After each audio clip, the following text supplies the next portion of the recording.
In today's video, I'll show you on how you can change or make the background change color in Geometry Dash. First things first, head over to your level editor, and from here it's as simple as navigating through the gear icon. You will see this button at the top right corner of your screen, and inside this page we have a lot of settings to simply edit out, but you want to navigate through the BG shortcut. This is going to be the background color. Just click on it. In here you then want to select your color. So let's say that I want to transform my game into something like color blue.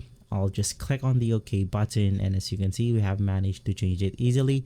Now we have multiple colors to simply choose from. As you can see right here, you have multiple MG presets, and finally you can just do this right here and you are good to go. If this video has been helpful, leave a like, subscribe, and follow Guide to Everything for more videos like this. Thanks for watching.